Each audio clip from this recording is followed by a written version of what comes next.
Well, welcome back to the PHDsynergy podcast. I am Coach Neil, and this is Nurse Julie.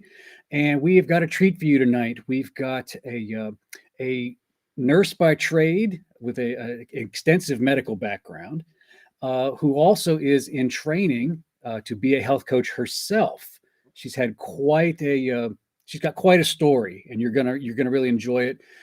She went from over 400 pounds to now lost over 200 pounds and is still going, and is trying to see some ways and seeing some avenues where she can help other people with the same challenges and help them overcome and come alongside them. So I am privileged to introduce to you guys Natasha Love. Let's bring her on. Hello, Natasha. How are you tonight? Hello, guys. How are you? I'm good. We are wonderful. It is good to see you. And Nice to see you guys as well. yeah, let's just jump right into it. And Okay. give us your origin story. Where did you start? What do you do for? Who are you? Your vitals. Who you are, where you're from, and what do you do for a living? And we'll start with that. All right. My name is Natasha Love, and I am from Toledo, Ohio. And I have a medical background. Um, So you have a medical background. So I do have how did that start? I was 17 years old. I actually went to school for cosmetology, and my heart was just too big, I think, for that. I would always feel things for people that were in pain.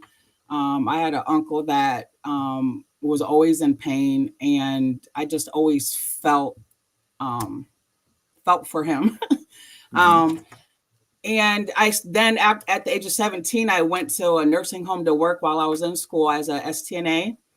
Back then in the early 90s, you didn't have to be state tested. At the time, I was in, right before the state tested part of it, and then became state tested. But at 17, I was allowed to work as a STNA in a nursing home, and decided just to stay in that field because it really filled my heart. Yeah.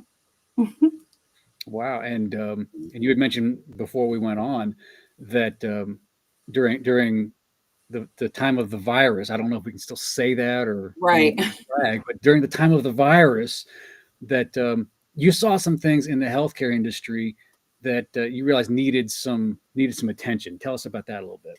Yeah, I was actually working at a Toledo clinic for two doctors that I completely adore, and they taught me a lot of things. But my mother has COPD. I didn't want to bring stuff from the doctor's office home because when you're in a doctor's office, you see random people all throughout the day. I didn't know anything about COVID then. I just didn't want to give it to her. I knew that. So then I looked into home care to see how I would benefit, would help, doing one-on-one in home care to see how that went. And that's where that started for home care. Okay, Yeah. and then you start seeing needs where there's things lacking there. Yes. And during this process, were you even aware of your own health waning, or were you so focused on that, or was it kind of eating at you the whole time? I need to take care of me too. But Well, I got the home care started after I lost weight. So that was good.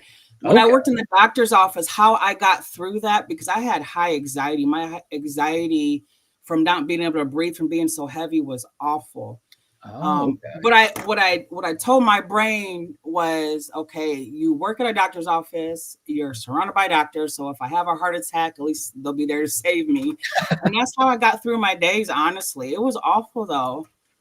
It was horrifying every single day. I was on Klonopin, which isn't very good to be on. Barbiturate is not very fun to be on at all. But I lived on that for some years, and that alone, that didn't make me any better. I didn't understand why. So then I went down that rabbit hole and, looking into that. But yeah. So that was after your weight loss. Tell us what led us to, or what led you to say, I got to make a change.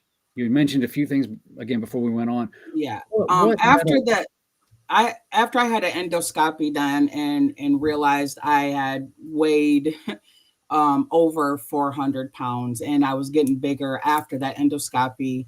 I had a 2-story home at the time, and I would dread walking up them steps. I would literally gather all my stuff upstairs that I needed, bring it down, and dread going back up the steps towards the end of the night. I had 2 bathrooms, so I didn't have to go back up to the bathroom.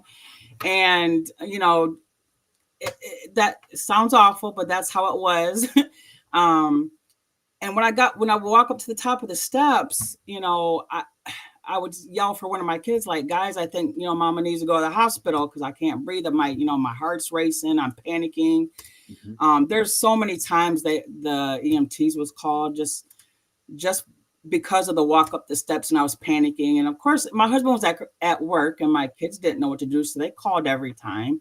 Right. And every time I went in, it was the same old story. It's anxiety, panic attacks. I had GERD. They blamed it on the GERD, for my heart issues, because everything came back fine as far as heart issues went. Besides, I did have SVT and PVCs, and I ended up getting put on metoprolol. But what the final thing was my husband had called one night, and he had ran out of gas, and I asked him where he was, and I knew there was a gas station a couple blocks away, and it was cold though. And I'm trying not to cry, but I told him, well, can't you just walk to the gas station? And, he didn't say nothing. And I said, no, I'm coming. And I had to talk myself through, okay, your husband needs you. What are you doing? I got down them steps. Of course I'm going to go get my husband. But it was the first thought in my head was, I got to go back up these steps again after I go get him. And right. I dreaded that. And that was the final straw. I woke up the next morning. I prayed I prayed. I'm trying not to cry again. Sorry. And it's okay.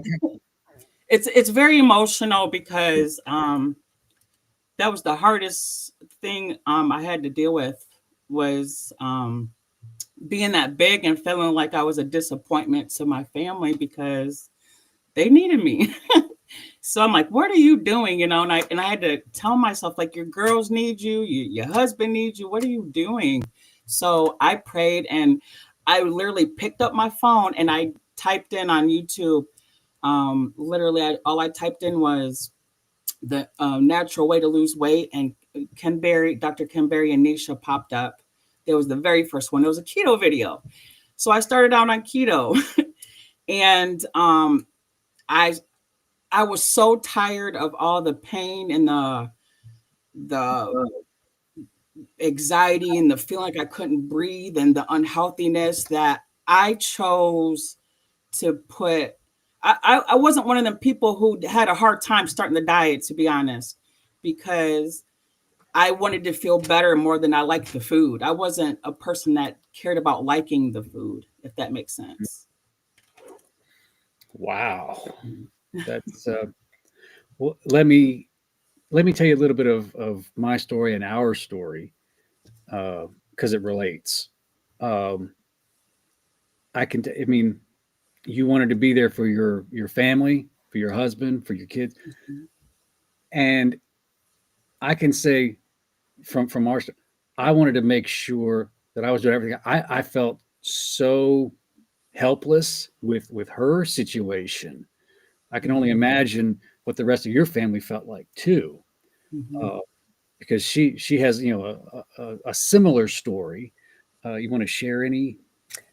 Well, I'll tell you, my highest weight was when the scale said ERR, and that was over 425 pounds. Now, see, I've been there too. Yeah. And so it was just, I didn't deal with situations well. My way of dealing with it was the food that I ate and the controlling that I had over the food. And it wasn't, and it was, I went through a lot of identity crisis. I didn't know who I was. I didn't know what I was worth. And, when you go through a traumatic relationship, in the previous relationship, is that I didn't know who I was, and food couldn't talk back to me. And that was my go-to. Mm-hmm. And so I've instead of sharing my feelings and working through my feelings, I was eating my feelings. And that was really hard. But as far as like going up the stairs, I kid you not. And Same. God forgive me for my mouth, but I used to say I got to go up these damn steps again. Yeah. And that was It's such real. a struggle. I mean, I was hanging on to both sides of the bar going up, and I was like, I just can't. Mm-hmm. And I hated stairs. I absolutely detest them. So now I like going up and down the stairs. And then when I start to hurt, I'm like, oh no. We're going back. The red Yeah. flag, the check engine light. Mm-hmm. Wow. Yeah. So you had an epiphany and you started watching some videos. Tell us a little bit of how did that journey start? You watch a video and me, same thing. And I think it was, God inspired. I don't know. I'd never looked for keto. I never really heard. I heard Atkins, but I hadn't heard keto. I hadn't heard carnivore. I hadn't heard any of that. Certainly hadn't heard of this dude Ken Berry. Right. I looked him up. He's Ken Berry. The first thing that comes up is the actor Ken Berry. I don't know. Mm-hmm. Mm-hmm. And so I'm like, I think it was God inspired because that's how you got into the Yes. algorithm. Mm-hmm. And then I went from there. So you see this stuff. You say, there's something that says, okay, look into that, and Mm-hmm. you begin to say, okay, this makes sense here.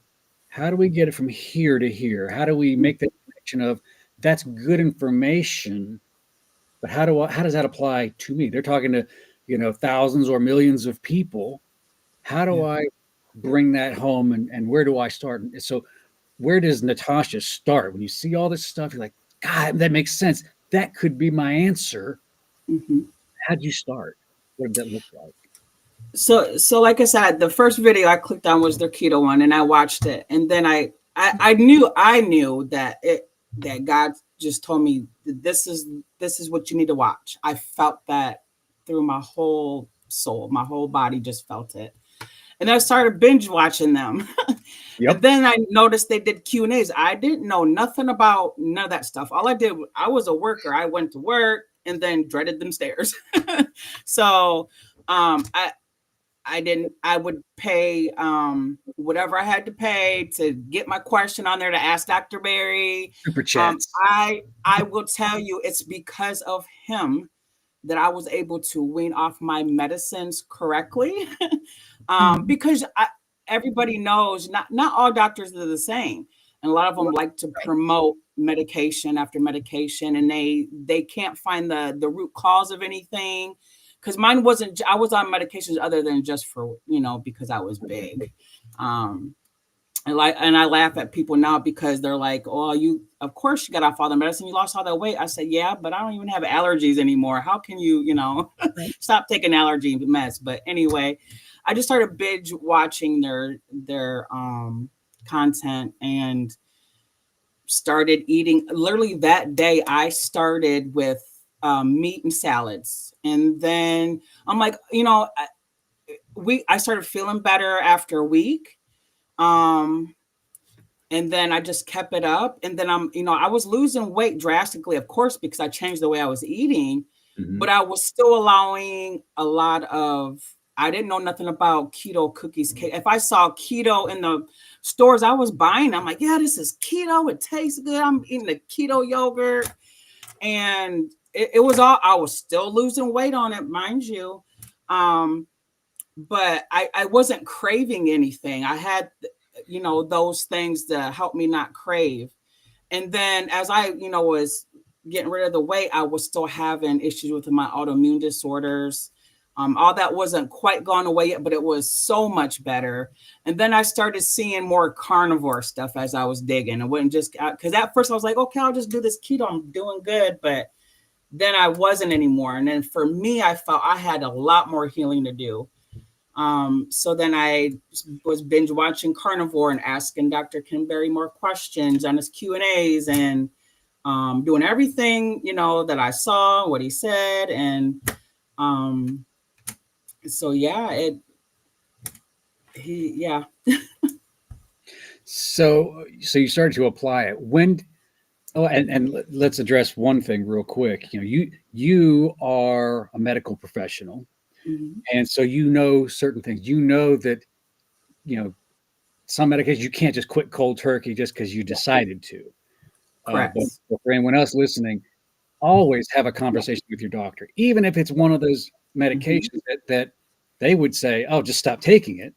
You could stop cold turkey. Have that conversation with your provider. And when I would ask Dr. Ken Berry, and he would say that, I went to my cardiologist. I went to him. I had PVCs and SVTs really bad. I was on metoprolol, and that medication makes you really tired. I don't know if you know anything about metoprolol, but it does. It makes you really tired, and that's the cardiologist's go-to is that medication. But I asked my cardiologist as I was losing weight. Now I was slimming down, and my numbers was coming back good, and I told him, just like Ken Berry told me to say, Dr. Ken Berry, he said, ask him if you're going, if it's going to harm you, if you taper off the medication, and see what he says. And that's exactly what I did. And is this going to kill me now, doctor, if I get off this metoprolol? And he was like, no. And I'm like, we can revisit this again. I want to change, he noticed that my markers was changing with my blood work because of me losing the weight. So because he knew that I was, putting diet in,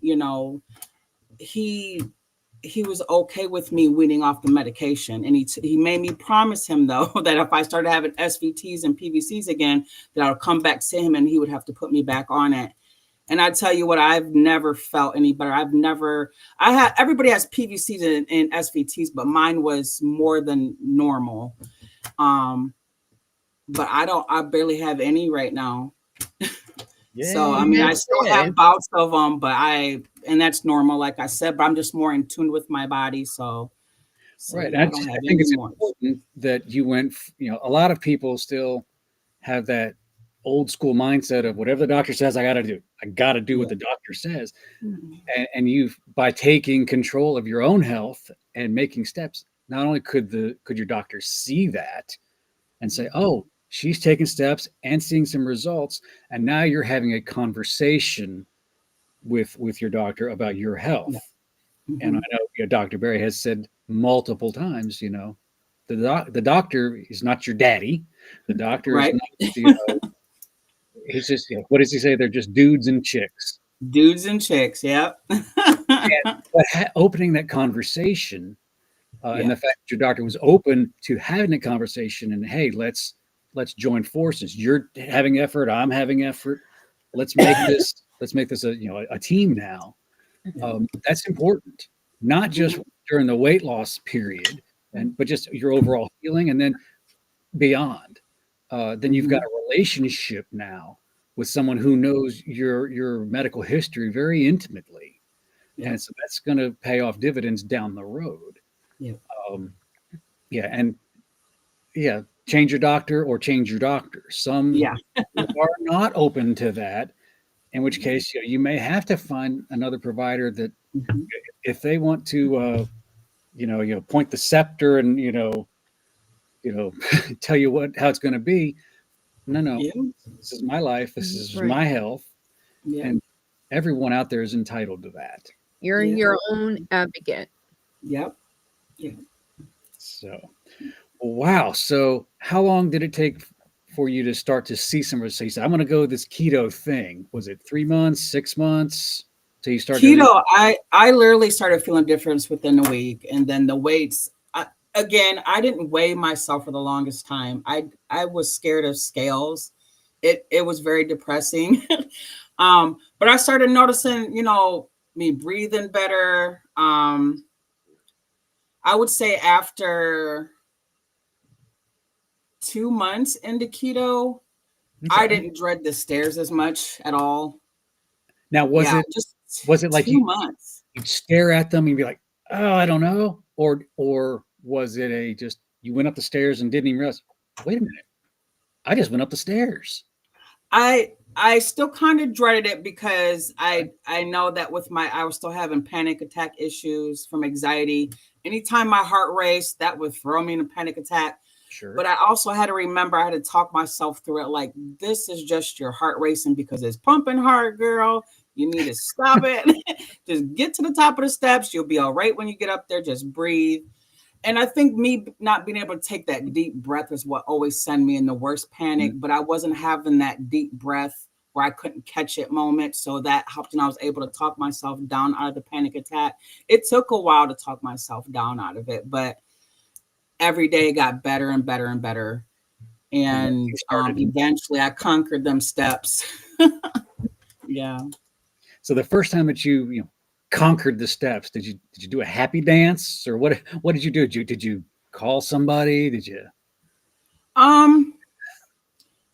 I think my kids was like, Mom, you just went up them steps. You didn't call us. You didn't tell us you was having a panic attack, And I think they kind of always knew when Mom came up the steps to expect that. And my youngest daughter, oh my gosh, she was, I'm trying to cry again.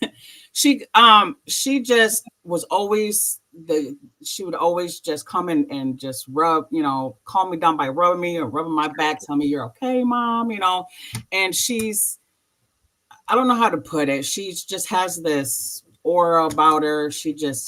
All my kids do it, don't get me wrong, but I don't know how to put it. She was my calming when my husband wasn't around. Mm-hmm. So she got me through a lot of panic attacks. This is sad to say, and this is the first time I'm telling everybody this, but it was so bad. I even sent my kids eventually, and this is before the weight loss, mind you, before the keto started. Mm-hmm. I used to send my kids into the store to go grocery shopping for me eventually, because I wasn't able to walk through there without having a panic attack. And I would always have to see where there was exits at. And I would leave my cart and just walk straight out. And I wasn't able to bring home groceries. So then I would have my kids go in for me. I would make a list and have them go in for me. Right. And that was another wake up call before my husband and the gas situations. Right. Yeah. Wow. But now you can do your own shopping. Oh yeah, and I love shopping. Well, yeah, I'll say this. One of those moments for me personally was I started to lose some, and this is probably maybe 3 or 4 months in. I'm like, wow, I was coming off. My blood pressure was coming. She was worried I was going to stroke out in the 200s over 100s, and 220 over 140. Wow! But I'm still here. Amen to that. but, wow. And I wasn't doing much in the way of exercise. This was really just diet at first for me. And it was like I was at home. There was nobody with me. And I did the look around. I said, I'm going to try and do one push-up, because it had been decades since I even attempted one, because I was embarrassed because I couldn't do it. Couldn't do one push-up. Yeah. So I just tried one push-up. I was like, let's try that again. 8 push-ups later, after 30 years, I'm like, I just did 8 push-ups. Nice. I just did 8 push-ups. Yep, he did. Nice. So nice. It was one of those, for me, it was like, oh my gosh, I just did that. Yeah. I wasn't trying to. It wasn't like a goal. It was just like, wait a minute. And nice. Funny story. Before we learned about a proper human diet and all the components of a proper human lifestyle, because she had some issues with weight her whole life. I was up and down, up and down, up and down. And she had contemplated bariatric surgery a couple times throughout her life. And so in 19, she finally said, let's do that. And again, we didn't know. And for some people, that is a legitimate, I'm not saying it's bad. I'm just saying that's where she was. That's where we were at the time. So she went ahead and did that. And she was watching those damn stairs. And what was funny was, I don't know, maybe a month after, when she kind of healed up, when you start losing weight, you lose the inflammation by whatever means. She went up the stairs to our apartment at the time, and it's like, I think it was like 15 or 17 steps, and she just went up them. And I said, "Do you realize what you just did?" She's like, "What?" I just went up all those steps without stopping, without stopping, without Nice. grabbing the bars. Yeah, and the other thing that was funny that she did was we were at a grocery store parking lot, and we were going in, and I grabbed the cart. I was kind of going around the little corral thing. She went between the poles. She's like, "Watch this," kind of shinnied between them. But I know that's right, girl. Here's my point: is whether it's a goal that you've set that I'm gonna make that happen, or whether it's just you don't even realize how far you've actually come until you take a moment just to look back. Celebrate those victories. Celebrate. You get up to the top of the stairs and you're breathing fine. Celebrate that. Find someone to celebrate that with you. Yeah. And it's those little steps along the way. Hey, to say I was 400 and I've lost 200 pounds. Yes, that is way, my gosh, celebrate that for sure. But don't think you got to wait for this quantum leap. One of my favorite books that I recommend to all of my clients is called The Slight Edge by Jeff Olson. And he talks about the myth of the quantum leap. There's no such thing as a quantum leap. It's small actions compounded over time. Those things that are easy to do today they're just as easy not to do. Right. You have that. You can have that cookie. One cookie tonight is not going to kill you. Right. One cookie every night for 6 months, you're going to have some bad results. Versus, I'm going to take a 10-minute walk after a meal. If I do it or don't do it tonight, it's not going to make a big deal. But if you do that over time, 10-minute walk after every meal, 6 months, you're not going to look the same. You're not going to feel the same. But it's those little things. His quote is, "Master the mundane." So what does that mean for, this kind of a lifestyle? It's, your food choices. It's your relationship with food. It's the little things that are worthy of celebrating, Now, the flip side, and I can attest to this personally, and I think a lot of people can, not beating yourself up when you make a bad choice. Because I know for me, it was, fell off the wagon, which, honestly, no one falls off the wagon. You chose to get off the wagon. Right. As soon as you can accept that, the sooner you can get back on track. Yeah. But not beating yourself up, but celebrating those little wins is huge. And you mentioned it earlier, relationship with food. Tell us a little bit about what your relationship with food was and what it is now. Before I would wake up and I wouldn't even have breakfast. It would be my coffee. And then my lunch would be at the doctor's office, and it'd be whatever the pharmaceutical companies would bring in. It could be anything. And let me tell you, they bring get a sale. They bring it from everywhere. So there's like gourmet food just everywhere. Well, they're gourmet food. And then dinner, I would fry in seed oils. I mean, because yes, I did. I grew up, frying Southern cooking. Now, did my grandparents fry in that? No. It wasn't around that. They used lard. But I was raised with my mom on, bad seed oils, and I took it into my family. And I can't take that back, unfortunately. I think about that all the time. But at any rate, I would fry chicken. I would fry, fish, fry potatoes.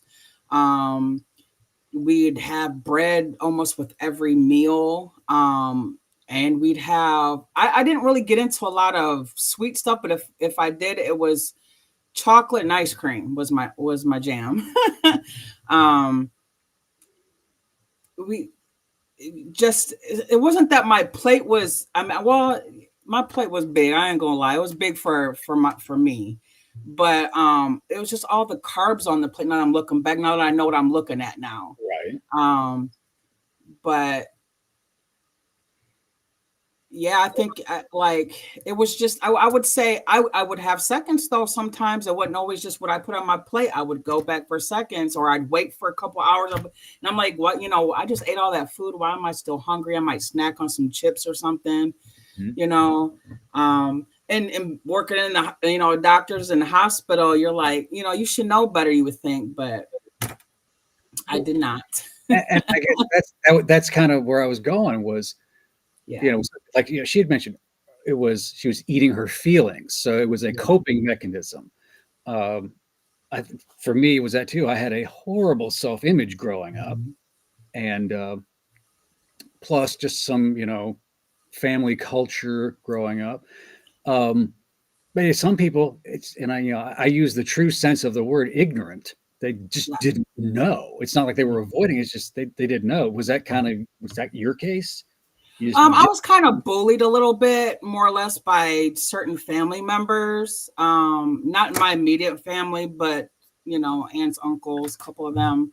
And then in school, in high school and things, I was always big. Nobody really, I guess, nobody really said too much to me. I don't know if because they were scared because of how tall and big I was. But when they picked on other people, I would feel bad for the people they picked on. So I literally would feel for them. Like my heart would just, I would cry for them, secretly cry for them. And I think that just stemmed from years of just being around negative, as far as body image, since I was little. Do you think that kind of informed your food choices subconsciously? I mean, was it some coping there too, you think, or they just? I did go. It's hard to admit, but I did go to food. Like I went to a lot of ice cream for my my hard times. I would open up some ice cream. It's hard to admit, but that was my go-to. Oh, girl, I remember I was in the 6th grade maybe, and rode my bicycle across town, and across some busy streets that I shouldn't have, wasn't allowed to, but I did anyway. And I would go and get a 1-pound bag of M&Ms, bring it home, watch cartoons, and eat the whole bag myself. Yeah, because like you said, it didn't talk back. No one was telling me you can't do that. So yeah, it was just, I'm going to do what I'm going to do, and this is going to be my vehicle to do it. I think now I think even more, I have to think about it more over the years. Even at my biggest, I didn't really have too many people ask me these type of questions. So I never really got down to the real deep issue, except just recently actually being in class, on why I ate the way I did. So important questions, huh? Right. A lot of emotional stuff growing up for sure. But I think more or less I had family members that was literally they really just did not even want to be seen with me, because I was big. Like I remember going to the mall with an aunt, and she was walking with my sister ahead of me. And she told my sister, I don't want to be seen with her. She's too big. And I think I was like 10 at the time. And I'm like, and over the years, just hearing comments here and there, and I just felt like I was an embarrassment to people. Right. And that does things, chemically, which guess what?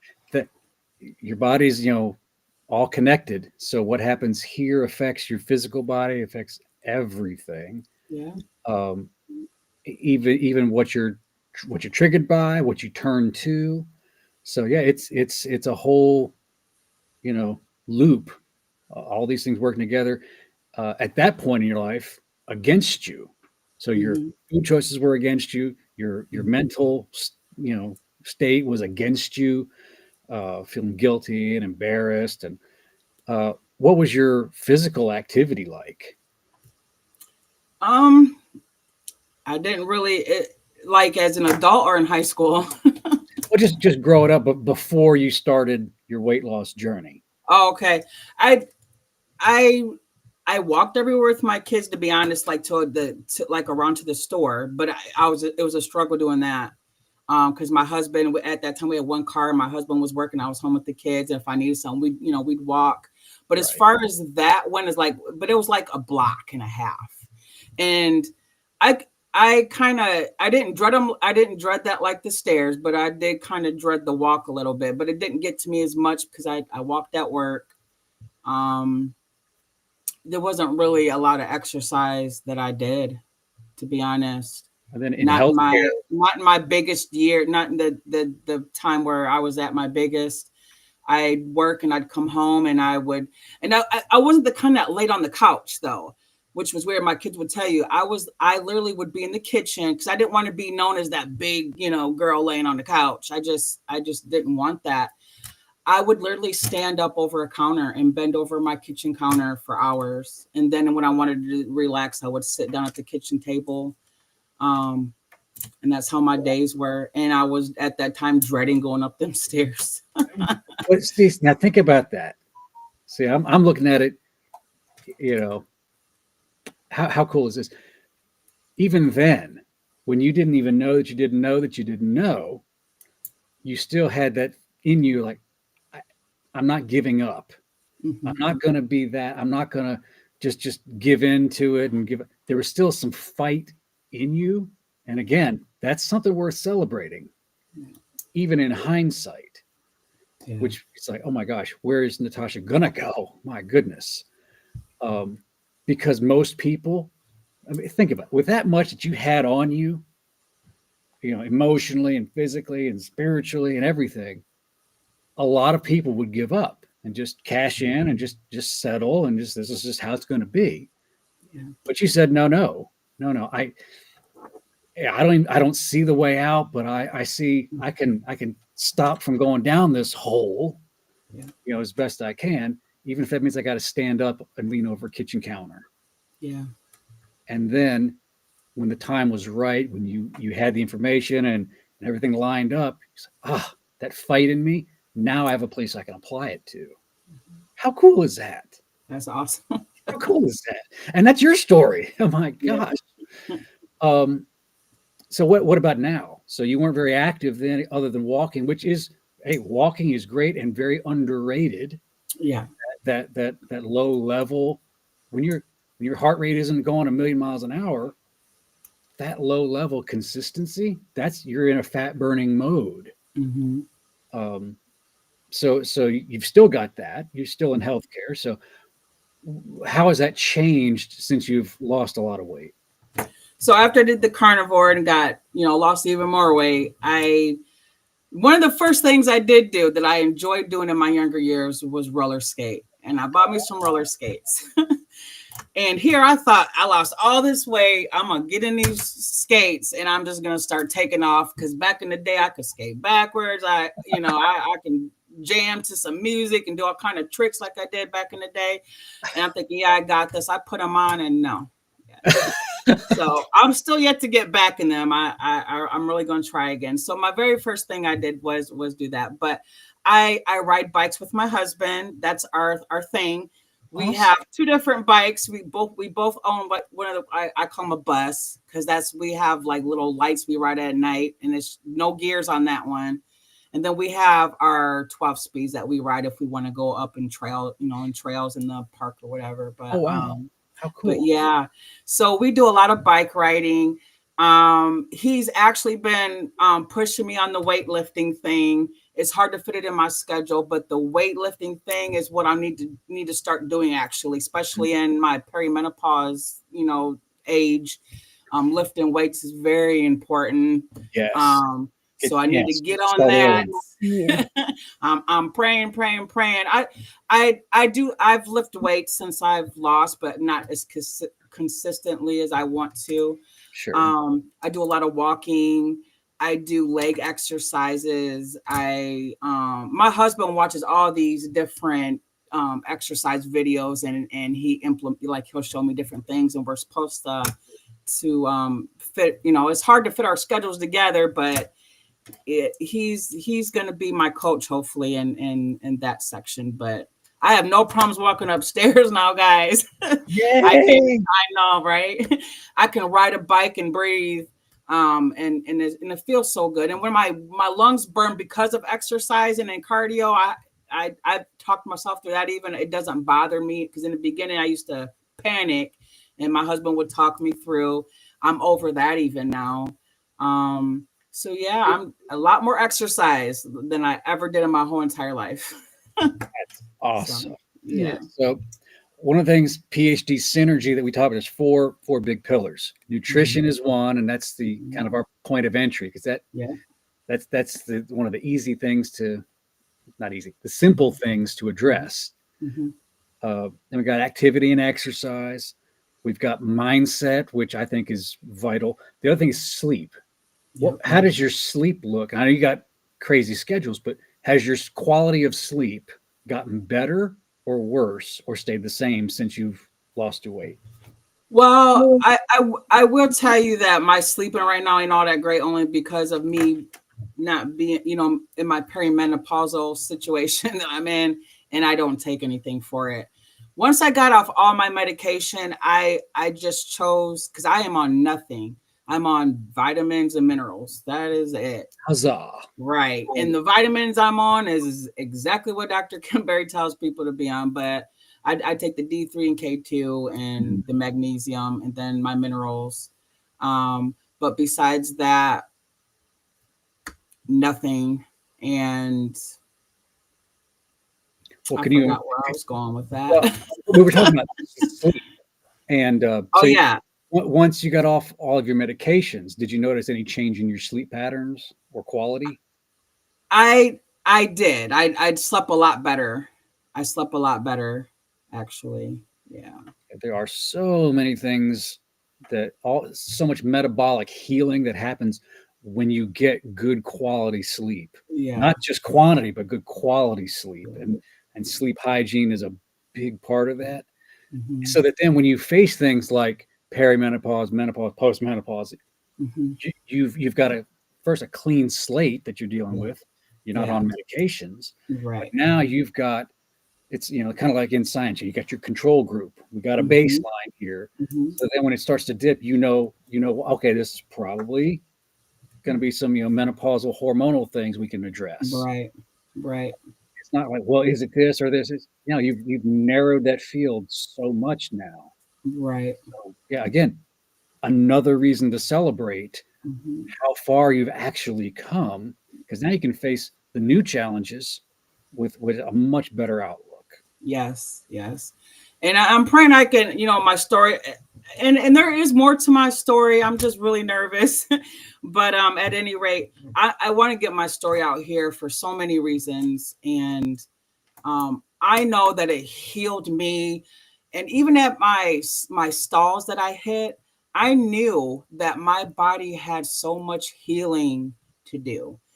Years and years of abuse, of eating the wrong things, all these autoimmune disorders that came about, and just craziness. My body needed time to heal. And I knew that when I was at, a stall, I knew that, okay, well, your body just needs to heal. And that's what, I told myself that. I just kept on going. I wasn't the kind that, I'm not going to lie to you. I didn't do a lot of cheating on my diet. I just didn't, because I was so scared to have that feeling of being like, I'm going to die. That's how I felt. I didn't want to feel that anymore.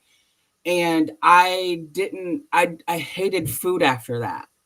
So, and that's, now I look at it as I eat just to, because God put this here for me to eat these certain things. That's how I feel when I eat now.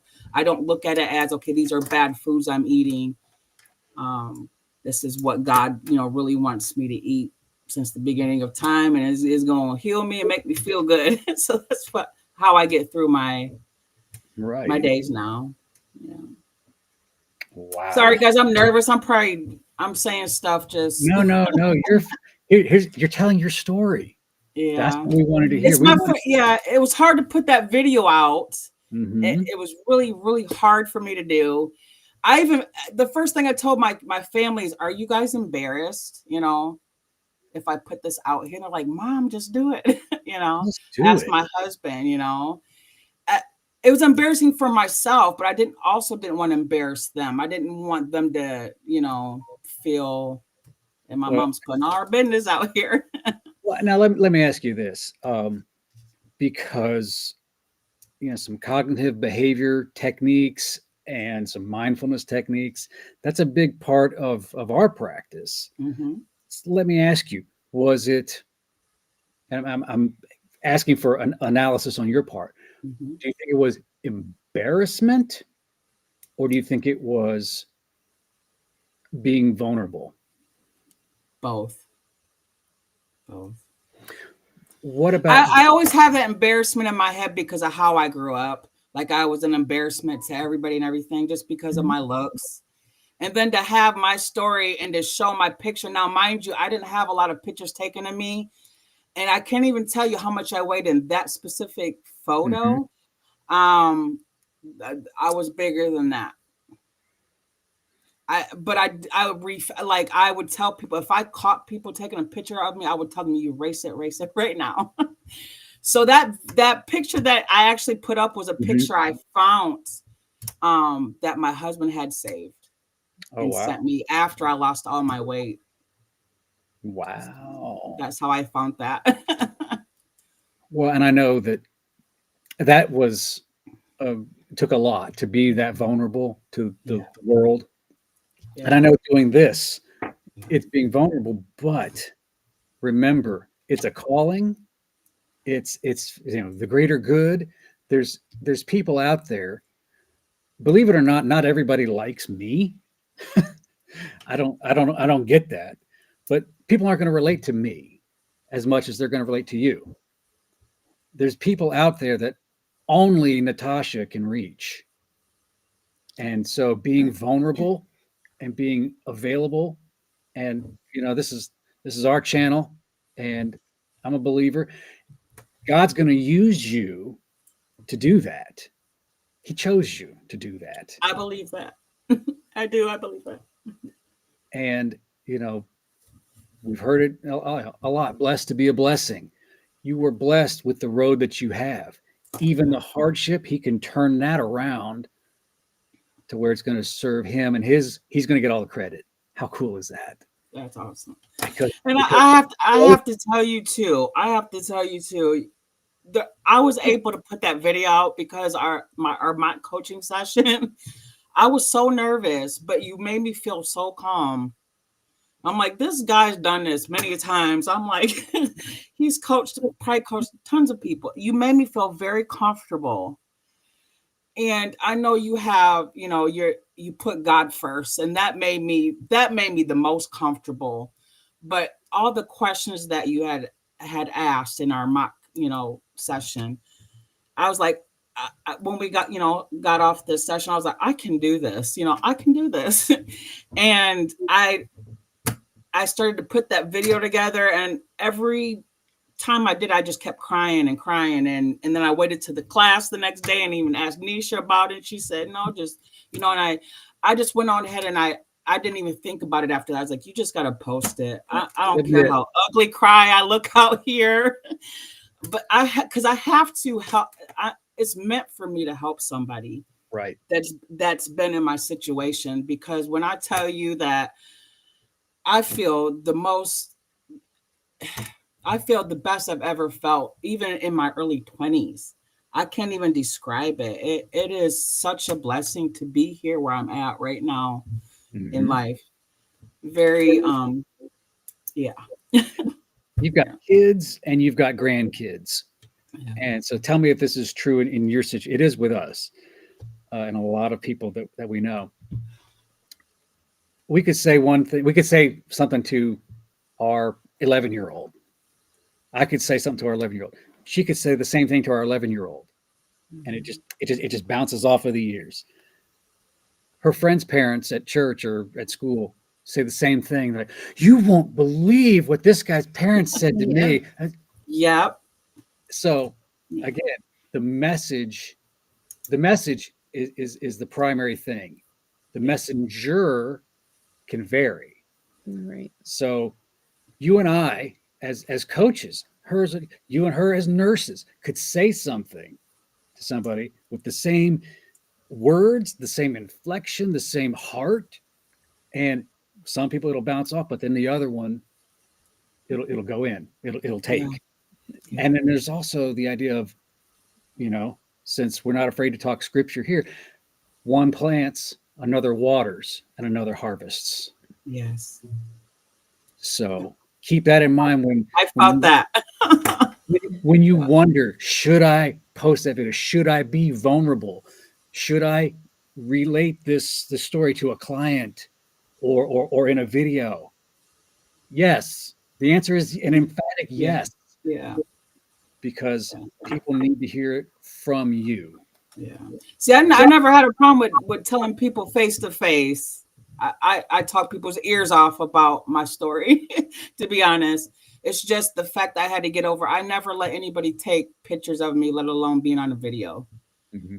And that was the hardest thing. And even right now, this is hard for me. So I'm trying to make sense. My story, has to get out here somehow. And I know that I'm just throwing bits and pieces in there.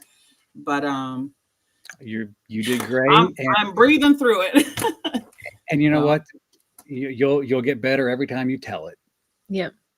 And when your story, it's really like when I tell people my story and in thriving from there, that's what I tell them. Everybody, like he always says, you're as unique as your fingerprint, and your story is unique. It is your story. But when you share your story with other people, they're like, oh, I feel that connection. Oh, I know exactly what they're talking about. Like, I've been there, and that opens up that connection, and it opens them up. I mean, just like because of my hearing disability, when I'm talking to a patient, I can already tell you as soon as I start talking to them, based on their reaction, if I need to change my tone or the way that I address them. Mm-hmm. So I try to meet them where they're at. And then that way I can get them to follow the instructions that are needed when the doctor comes in and says, this, you need to do this, this, this, this. And I can say, okay, what did you hear? So that I can make sure that you're getting what to do it correctly. So. But yeah, finding that connection, it's personal, it's unique. Yeah. And you won't have it with everybody, but that's okay. The ones that do, those are the ones that need to be reached. They have ears to hear. Yeah. So, cool. Well, I know you are a coach in training, but I also know that you've got some social media stuff. Where can people find you, Natasha? I just started a TikTok, which is new to me. My kids kept telling me go on TikTok. So I just got there today. I am on YouTube, Facebook, and Instagram. Okay. And do you have a common handle between all of them? Instagram. I mean, is it like Natasha Love? Wellness or? Yes, Natasha Love, and it's gonna be Wellness with Love. Yeah. Wellness with, I like that. Yeah, Wellness with Love. Yeah. Cool. And I'll be sure to put links in the notes here. But this has been great. Have you had fun? Yes. I've had fun. Have you had fun? I have. And it was very nice to meet your beautiful wife. Thank you. Love it. Love it. Are you guys gonna tag team for the coaching too? Because she's a nurse, so she can help out there, let me tell you. Oh yeah, absolutely. Yeah, we do a lot of that already. Nice. Yeah. I noticed that on a video I started watching. I didn't know what kind of content you had out there, and when I clicked, I was like, this is cool. I'm gonna have to go back and check them out. So awesome. That's awesome though. Well, cool. Well, we appreciate it, and we wow. I got blessed just hearing more of your story, and I can't wait to talk with you some more. So, Natasha, thank you so much, and we will see you down the road. Thank you.